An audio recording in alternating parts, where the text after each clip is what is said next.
Hello guys, എൻ്റെ ഒരു day in my ലൈഫിലേക്ക് എല്ലാവർക്കും സ്വാഗതം. ഇത്രയും നാൾ മോർണിംഗ് റൊട്ടീൻ, ഈവനിങ് റൊട്ടീൻ അങ്ങനെയൊക്കെ ഉള്ളൊരു റൊട്ടീനായിരുന്നു ചെയ്തുകൊണ്ടിരുന്നത്. ഇന്ന് ഫുൾ ഡേ ചെയ്യാമെന്ന് വിചാരിച്ചു. അപ്പം എൻ്റെ രാവിലെ എണീക്കുമ്പോൾ തന്നെ ഞാൻ പല്ല് തേക്കുന്നതിന് മുന്നേ തന്നെ ഞാൻ ചെയ്യുന്ന കാര്യം എന്ന് പറഞ്ഞാൽ കുഞ്ഞിന് കുറുക്ക് കാച്ചും. ഇവിടെ വന്നതിന് ശേഷമാണ് കേട്ടോ. വീട്ടിലായിരുന്നപ്പോൾ അമ്മ എല്ലാം റെഡിയാക്കി വെക്കുമായിരുന്നു. പക്ഷേ ഇവിടെ അങ്ങനെ നടക്കത്തില്ലല്ലോ. അപ്പോൾ ആദ്യം തന്നെ കുഞ്ഞിന് കുറുക്ക് കാച്ചുന്നുണ്ട്. എന്ത് വരുന്നു പറയാൻ വന്നാൽ കുഞ്ഞിന് കുറുക്ക് കാച്ചുന്നുണ്ട്. കുഞ്ഞിന് കുറുക്ക് കാച്ചിയതിന് ശേഷം അടുപ്പിൽ ഞങ്ങൾക്കുള്ള കോഫിയും കൂടെ തിളപ്പിക്കാനായിട്ട് വെക്കുന്നുണ്ട്. ഇത് രണ്ടും കൂടെ ചെയ്തതിന് ശേഷം മാത്രമാണ് ഞാൻ പോയി പല്ല് തേക്കുന്നതും മുഖം കഴുകലും പരിപാടികളും എല്ലാം ചെയ്യുന്നത്. കുഞ്ഞിന് രാവിലെ കുറുക്ക് കാച്ചുന്നതെന്ന് പറഞ്ഞാൽ ഹെൽത്ത് മിക്സും വീറ്റിൻ്റെ ഒരു മിക്സും കൂടെ ചേർത്തിട്ട് ഒരു കുറുക്കാണ് കാച്ചി കൊടുക്കുന്നത്. അപ്പം അത് രണ്ടും കൂടെ അടുപ്പത്താക്കിയതിന് ശേഷം ഈ കുറുക്ക് കാച്ചിയത് ഫാനിൻ്റെ അടിയിൽ ഒന്ന് തണുപ്പിക്കാനായിട്ട് വെക്കും. കുഞ്ഞ് എണീക്കുമ്പോഴത്തേക്കാണ് ഞങ്ങളും കൂടുതൽ എണീക്കാറുള്ളത്. അവനാണല്ലോ ഞങ്ങളുടെ അലാറം. ഓക്കെ, അപ്പോൾ അതിനുശേഷം വീട്ടിലേക്ക് കുറച്ച് സാധനങ്ങൾ വേണമായിരുന്നു. രാവിലെ ദോശ ഉണ്ടാക്കാമെന്ന് കരുതി. അപ്പോൾ അതിന് അങ്ങനെ സാധനം കൊണ്ടുവന്നതാണ് നിങ്ങൾ കണ്ടത്. കുറേ ഇവിടെ വന്നതിന് ശേഷം ഏകദേശം 1 മാസത്തോളമായി ദോശയും കാര്യങ്ങളൊക്കെ കഴിച്ചിട്ട്. അപ്പോൾ എനിക്ക് ഭയങ്കര ക്രേവിങ്സ് ആയിരുന്നു ദോശ ചുട്ട് കഴിക്കണം എന്നുള്ളത്. അങ്ങനെ ഞാൻ ദോശമാവ് മേടിച്ചു. ദോശ ചുടാമെന്ന് കരുതിയിട്ട് ദോശയൊന്ന് ഞാൻ വെള്ളത്തിൽ കലക്കി വെച്ച് കുറച്ച് നേരം അവിടെ സെറ്റിലാവാൻ വെച്ചിട്ടുണ്ടായിരുന്നു. ആ നേരം കൊണ്ട് ഞാൻ കറിക്ക് ഇന്ന് മുട്ടക്കറി വെക്കാമെന്ന് വിചാരിച്ചു. അങ്ങനെ ഞാൻ സവോളയൊക്കെ മൂപ്പിച്ച് മുട്ടക്കറി സെറ്റാക്കുന്നുണ്ട്. അപ്പോഴത്തേക്കും നമ്മുടെ മാവ് അവിടെ ഇരുന്ന് സെറ്റാവും. ഉപ്പൊക്കെ വെച്ചൊന്ന് കലക്കി കുറച്ച് നേരം വെക്കാമെന്ന് കരുതിയിട്ടാണ് മാവ് അവിടെ വെച്ചിട്ടുണ്ടായിരുന്നത്. അപ്പോൾ അതിന് ശേഷം ഞാൻ നമ്മുടെ ഒരു പാൻ എടുത്തിട്ട് ദോശ ചുടുന്നുണ്ട്. ആദ്യത്തെ ദോശ ചുട്ടത് ശരിയായില്ല. ഫസ്റ്റ് ടൈമല്ലേ ഇതിനകത്ത് ദോശ ചുടുന്നത്, അതുകൊണ്ട് ശരിയായില്ല.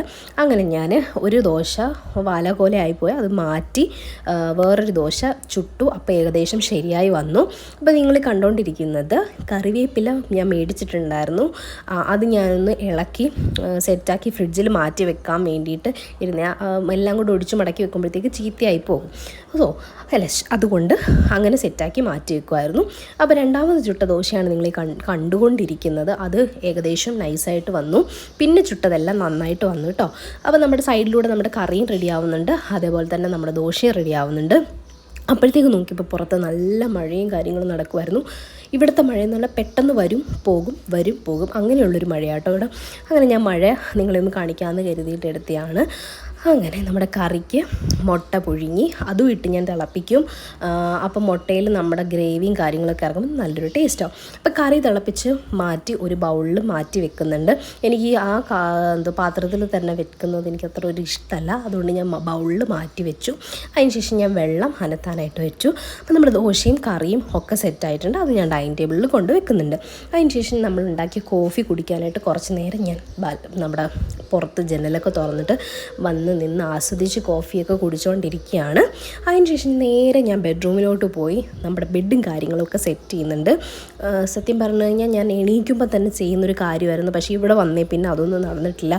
അടുക്കളയിലെ ബ്രേക്ക്ഫാസ്റ്റ് പണികളൊക്കെ കഴിഞ്ഞിട്ടേ കൂടുതലും എനിക്ക് ബെഡും കാര്യങ്ങളൊക്കെ റെഡിയാക്കാൻ പറ്റുന്നുള്ളൂ. എന്നാലും ഞാൻ നിർബന്ധമായിട്ടും എല്ലാ ദിവസവും ചെയ്യാറുള്ളൊരു കാര്യമാണ് ബെഡ് ശരിയാക്കുന്നത്. കാരണം പോസിറ്റീവ് വൈബ് കിട്ടാൻ വേണ്ടിയിട്ട്. ഓക്കെ, അപ്പോൾ ഞാൻ ബെഡും കാര്യങ്ങളൊക്കെ സെറ്റ് ചെയ്യുന്നുണ്ട്. പിന്നെ രാവിലത്തെ ഈ കറികളും കാര്യങ്ങളൊക്കെ ഉണ്ടാക്കിയ കുറേ പാത്രങ്ങളുണ്ടായിരുന്നു. അതും ഞാൻ കഴുകി വെച്ചിട്ട് മാത്രമേ ഉച്ചക്കലത്തേക്ക് പരിപാടികൾ ചെയ്യുള്ളൂ. എല്ലാ പാത്രങ്ങളും കൂടെ കിടന്നു കഴിഞ്ഞാൽ ഒന്നാമത്തെ കാര്യം പാത്രങ്ങളില്ല. അപ്പോൾ പാത്രങ്ങൾ കിടന്നു കഴിഞ്ഞാൽ അതും ഒരു മുഷിപ്പാണ്. അപ്പോൾ പാത്രങ്ങളെല്ലാം കഴുകി ഒതുക്കാമെന്ന് വിചാരിച്ചു. അപ്പോഴത്തേക്ക് പിന്നെ ഉച്ചക്കത്തേക്ക് പരിപാടി എന്ന് പറഞ്ഞു കഴിഞ്ഞാൽ ആദ്യം ചോറ് ഒന്ന് തിളപ്പിച്ച് ഊറ്റുന്നുണ്ട്. തലേ ദിവസത്തെ ചിക്കൻ കറി ഇരിപ്പുണ്ടായിരുന്നു, അതും ഒന്ന് ഇച്ചിരി വെള്ളവും ഉപ്പൊക്കെ ആഡ് ചെയ്ത് ഒന്ന് സെറ്റാക്കി എടുക്കുന്നുണ്ട്. ഞങ്ങൾക്ക് ഒരു നേരത്തേക്ക് അത്രയും മതിയാവും. രാത്രി വേറെ എന്തെങ്കിലും ഫുഡ് കാര്യങ്ങൾ ചെയ്യാമെന്ന് വിചാരിച്ചു. ഓക്കെ, അപ്പം പിന്നെ ചിക്കൻ കറി മാത്രം ഒതുക്കണ്ടെന്ന് വിചാരിച്ചു. അപ്പം ഞാൻ നമ്മുടെ പയർ ഇരിപ്പുണ്ടായിരുന്നു, പയറെടുത്തിട്ട് ഞാൻ കുഞ്ഞായിട്ട് അരിഞ്ഞിട്ട് മെഴുക്കുവരട്ടി പോലെ മെഴുക്കുവരട്ടില്ല തോരൻ പോലെ വെക്കാമെന്ന് വിചാരിച്ചു. തേങ്ങ ഇല്ലാത്തത് കൊണ്ട് തേങ്ങയില്ലാത്ത തോരൻ വെക്കാമെന്ന് വിചാരിച്ചു. ഓക്കെ, അങ്ങനെ ഞങ്ങൾ പയർ കൊണ്ട് ഒരു മെഴുക്കുവരട്ടി തോരൻ സെറ്റാക്കിയിട്ടുണ്ട്. അപ്പം ഇതൊരു എളുപ്പ പരിപാടിയാണ്, തേങ്ങ ഇല്ലാത്തത് കൊണ്ട് എന്ത് ചെയ്യാൻ പറ്റും. ഓക്കെ, അങ്ങനെ ഞാൻ പയർ സെറ്റാക്കുന്നുണ്ട്. അതിൻ്റെ സൈഡിൽ കൂടെ നമ്മുടെ ദാൽ കറി പൊതുഭക്ഷണമാണല്ലോ.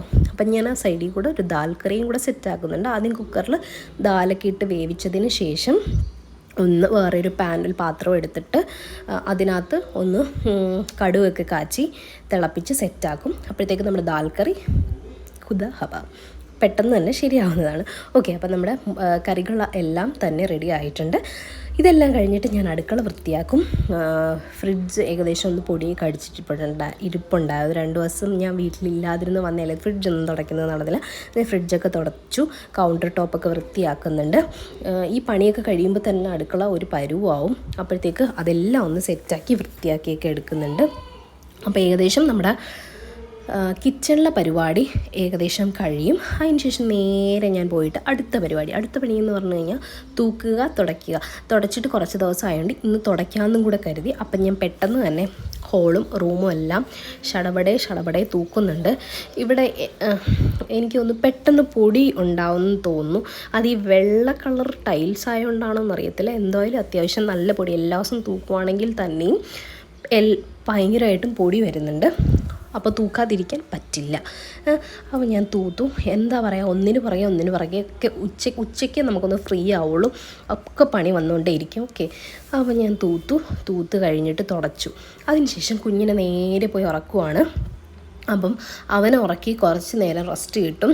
ആ സമയം കൊണ്ട് എനിക്ക് അടുത്ത ക്രേവിങ്സ് അടിച്ചു. പെട്ടെന്നൊരു മാംഗോ ഐസ്ക്രീം കഴിക്കാമെന്ന്. സംഭവം ഈ ഐസ്ക്രീം ഉണ്ടല്ലോ, നമ്മുടെ മാംഗോ ഒക്കെ കടിക്കാനുണ്ടായിരുന്നു. അതിനകത്ത് നന്നായിട്ടുണ്ടായിരുന്നു. 100 ഗ്രാമിന് 81 രൂപയായിരുന്നു കേട്ടോ. അതുകൊണ്ട് കൊള്ളത്തില്ലായിരുന്നു. ഓക്കെ, ടേസ്റ്റ് വൈസ് കൊള്ളായിരുന്നു. അതിനുശേഷം ഞങ്ങൾ കുറച്ച് നേരം സ്പെൻഡ് ചെയ്തിട്ട് ഞങ്ങൾ ഫുഡ് കഴിച്ചു. നൈസ് ഫുഡായിരുന്നു.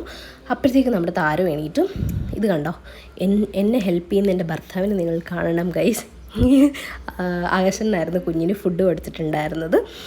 അങ്ങനെ കുറച്ച് നേരമൊക്കെ കഴിഞ്ഞിട്ട് മുട്ട തീർന്നിരിപ്പുണ്ടായിരുന്നു. അങ്ങനെ ഞാൻ മുട്ടയും കുറച്ച് മാവും കൂടെ സ്റ്റോക്ക് ചെയ്യാമെന്ന് ഞാൻ വെച്ചിട്ടുണ്ടായിരുന്നു. അപ്പോഴത്തേക്ക് തന്നെ ഇടയ്ക്കിടയ്ക്കുള്ള ക്ലിപ്സൊക്കെ മിസ്സായിട്ടുണ്ടാവും. അപ്പോഴത്തേക്ക് തന്നെ നമ്മുടെ വൈകുന്നേരം ആയിട്ടുണ്ടാവും. ഒരു 4 മണിയൊക്കെ ആയപ്പോഴത്തേക്ക് തന്നെ ഞാൻ കോഫി അടുപ്പത്ത് വെച്ച് നേരം കൊണ്ട് കുഞ്ഞിന് നെക്സ്റ്റ് ട്രിപ്പ് ഫുഡ് എന്ന് ഞാൻ പറഞ്ഞില്ലേ, ഇടയ്ക്കിടയ്ക്ക് ക്ലിപ്സ് മിസ്സായിട്ടുണ്ട്. നിങ്ങൾ ക്ഷമിക്കണം. ഓക്കെ, വൈകിട്ട് കുഞ്ഞിനൊരു അവക്കാഡോ ഷേക്ക് എന്ന് പറയാൻ പറ്റില്ല, ഒരു അവക്കാഡോ എടുത്ത് കുറച്ച് പാലും ഒക്കെ ഒഴിച്ച് സെറ്റാക്കി കുഞ്ഞിന് കൊടുക്കും. അതിനുശേഷം ഞങ്ങൾ കോഫി കുടിക്കുന്നുണ്ട്. കോഫീൻ്റെ കൂടെ കൂട്ടായിട്ട് എന്തായിരുന്നു, ലേസ് ഇരിപ്പുണ്ടായിരുന്നു. പച്ച കളർ ലേസും ചുമന്ന കളർ ലേസും കൂടെ ഒരുമിച്ച് ഞാൻ മിക്സ് ചെയ്തിട്ട് ഞങ്ങൾ ഒരുമിച്ച് കഴിക്കുന്ന രംഗമാണ് നിങ്ങൾ കണ്ടുകൊണ്ടിരിക്കുന്നത്. ഓക്കെ, ആ പരിപാടി കഴിഞ്ഞിട്ട് നേരെ പോണത് വിളക്ക് കത്തിക്കുന്ന പരിപാടിയിലേക്കാണ്. അപ്പോഴത്തേക്ക് ഏകദേശം 6-6:30 ആയിട്ടുണ്ടാവും. അങ്ങനെ ഞാൻ വിളക്കൊക്കെ കത്തിച്ച് കുറച്ച് നേരമൊക്കെ പ്രാർത്ഥിച്ച് മൈൻഡൊക്കെ ഒന്ന് റിലാക്സ്ഡ് ആക്കും. അങ്ങനെ ഞാൻ പ്രാർത്ഥിച്ച് നേരെ അടുത്ത പരിപാടി എന്ന് പറഞ്ഞു കഴിഞ്ഞാൽ തൊട്ട് ഓപ്പോസിറ്റ് റൂമിലെ ചേച്ചി വന്നിട്ട് മെഹന്തി ഇട്ട് തരാമെന്ന് വിളിച്ചു. അങ്ങനെ ഞാൻ പോയി മെഹന്തിയൊക്കെ ഇട്ട് കൊടുത്ത് എന്നെ കൊണ്ട് പറ്റുന്ന രീതിയിൽ ഞാൻ മെഹന്തി ഒപ്പിച്ച് വെച്ചിട്ടുണ്ട്. അതിനുശേഷം നേരെ വീട്ടിലേക്ക് വന്നിട്ട് രാത്രി ഫുഡിൻ്റെ പരിപാടി ഞാൻ ആകെ കുഴഞ്ഞു പോയി. അപ്പം ഞങ്ങൾ വിചാരിച്ചു ഫുഡ് പുറത്തുനിന്ന് മേടിക്കാമെന്ന്. KFCയുടെ എന്തോ ഓഫർ ഉണ്ടെന്ന് പറഞ്ഞിട്ട് എന്നെ ഇതാക്കി KFC ബുക്ക് ചെയ്യിപ്പിച്ചു. അങ്ങനെ ഞങ്ങൾ ബർഗറും റോളും അങ്ങനെ എന്തൊക്കെയോ കുറച്ച് സാധനങ്ങൾ മേടിച്ചു. ഫുഡ് കഴിച്ചു. നേരെ ഉറങ്ങാൻ കരുതി കയറി. കുഞ്ഞിനെ ആകാശം ഉറക്കുന്ന നേരം കൊണ്ട് ഞാൻ ആകാശം കണ്ട് ആസ്വദിക്കുകയായിരുന്നു. അപ്പോൾ അത്രയേ ഉള്ളൂ ഇന്നത്തെ വീഡിയോ എന്ന് പറയുന്നത്. ഇതുപോലുള്ള വീഡിയോസ് നിങ്ങൾക്ക് ഇഷ്ടമാണെങ്കിൽ ഇനിയും കമൻസിലൂടെ പറയുക കേട്ടോ. അപ്പോൾ അത്രയേ ഉള്ളൂ. Tata, bye guys.